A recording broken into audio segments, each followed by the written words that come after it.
Shalom saudara sekalian, salam sejahtera dalam kasih Tuhan kita Yesus Kristus.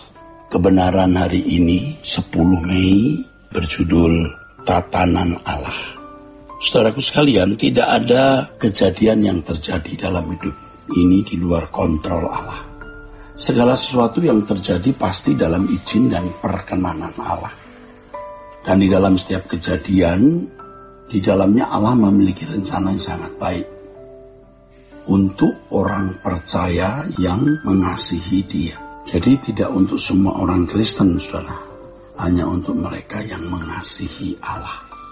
Jadi Allah memiliki rencana yang baik untuk mereka yang mengasihi Dia melalui segala peristiwa hidup. Rencana tersebut adalah pembentukan agar orang percaya menjadi sempurna seperti yang dikehendaki oleh Allah. Serupa dengan Yesus, saudara. Ini target yang harus dicapai setiap orang percaya. Serupa dengan Yesus. Tetapi apakah suatu kejadian benar-benar mendatangkan kebaikan bagi orang percaya? Tergantung respon individu orang percaya tersebut terhadap kejadian yang dihadapinya. Di dalam hal ini ada bagian atau wilayah Allah yang manusia tidak akan mampu melakukannya, dan ada bagian atau wilayah manusia yang Allah tidak akan melakukannya. Wilayah dalam hidup kita yang tidak akan diintervensi Allah yaitu pikiran dan perasaan, sebab dari pikiran dan perasaan bisa melahirkan kehendak. Kehendak ini yang menentukan keadaan masing-masing individu. Di sini manusia memiliki wilayah atau bagian yang menjadi tanggung jawab manusia itu sendiri. Allah tidak masuk dalam pikiran dan perasaan lalu menggerakkan orang tersebut. Kehendak manusia tergantung atau ditentukan oleh masing-masing individu itu sendiri, bukan dikendalikan oleh Allah. Pandangan yang mengatakan bahwa Allah berintervensi dalam diri manusia berkonsekuensi tidak perlu adanya penghakiman dan tanggung jawab manusia. Tidak perlu adanya penghakiman dan pertanggungjawaban. Dengan demikian dunia dan kehidupan manusia menjadi seperti sebuah sandiwara. Allah sebagai penulis skrip skenario, merangkap sutradara, dan manusia sebagai pemeran-pemerannya. Dan ini pandangan yang keliru, saudara. Ini pandangan yang tidak tepat, saudara. Banyak orang salah memahami mengenai kehendak bebas manusia, misalnya dalam hal terjadinya perubahan atau pertobatan seseorang.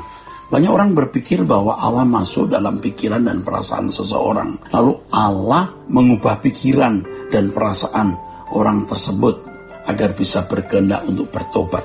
Dengan pengertian ini orang berpikir bahwa secara spektakuler, ini secara luar biasa, ajaib dan mistis seseorang diubahkan oleh Allah.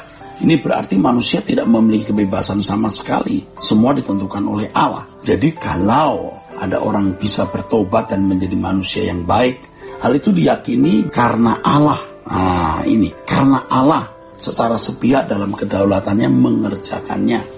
Dan kalau orang menjadi jahat dan kemudian masuk neraka, itu karena Allah tidak menggarapnya sama sekali atau tidak membuatnya masuk surga. Kan begitu sederhananya. Dengan kalimat lain, Allah yang mengeraskan hatinya. Nah, ini ajaran yang tidak benar, saudara. Tidak benar.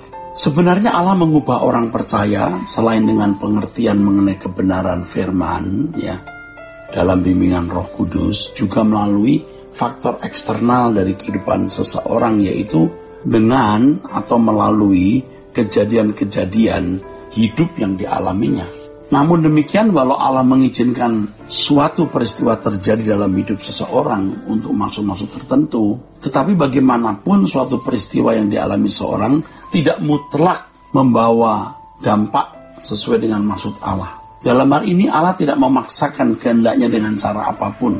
Allah adalah pribadi yang konsekuen dan konsisten atas tatanannya, yaitu memberi kebebasan kepada masing-masing individu meresponi kasih karunia yang Allah berikan.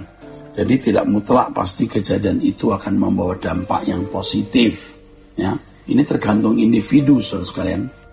Sebab tergantung respon individu. Jadi saudara tidak pernah kehilangan kehendak bebas itu. Jadi suatu peristiwa terjadi yang dimaksudkan Allah mendatangkan kebaikan, tetapi kalau respon orang yang menerimanya tidak benar, akhirnya kejadian itu tidak membawa dampak yang positif.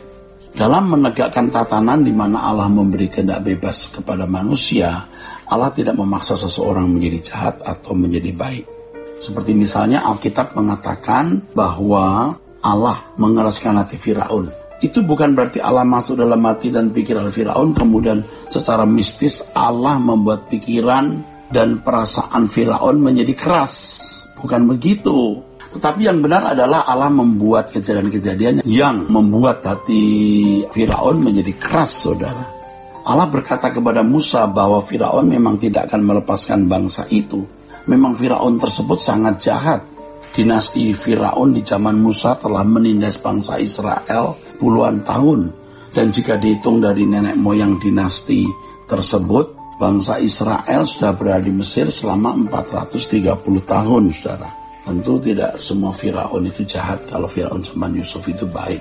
Pada zaman Allah mau melepaskan bangsa itu, Allah menghukum Mesir dengan mengeraskan hati Firaun. Bagaimana Allah mengeraskan hati Firaun? Ketika Musa dan Harun menghadap Firaun, tongkat Harun berubah menjadi ular. Tetapi ahli-ahli sihir dari Mesir diizinkan oleh Allah juga bisa melakukan hal yang sama. Dan beberapa tulah awal yang dilakukan Musa bisa ditiru oleh ahli-ahli sihir Mesir. Hal ini membuat Firaun merasa bisa menandingi Allahnya Musa. Selanjutnya Allah memberi kesan bahwa Firaun bisa memperdaya Musa dan Allahnya. Yaitu ketika tulah menimpa Mesir, Firaun minta supaya tulah itu diangkat dan berjanji akan melepaskan bangsa Israel. Musa berdoa, tulah diangkat. Tetapi setelah tulah diangkat, saudara, ini Firaun mengingkari janji. Dan hal itu terjadi berulang-ulang. Hal tersebut membuat hati Firaun menjadi keras. Hati Firaun menjadi keras bukan karena Allah berintervensi masuk dalam jiwa Firaun untuk mengeraskannya. Ya, bukan karena Allah masuk dalam hati Firaun untuk mengeraskannya. Seandainya Allah diperkarakan terkait dengan hati Firaun yang menjadi keras, maka tidak akan terbukti bahwa Allah melanggar tatanannya. Allah tidak membuat hati Firaun keras, tapi kejadian-kejadian yang terjadi diresponi salah orang jahat ini, lalu membuat Firaun menjadi lebih keras. Allah tidak pernah mengintervensi kehendak manusia dari dalam jiwanya. Kiranya kebenaran hari ini memberkati kita sekalian, saudaraku.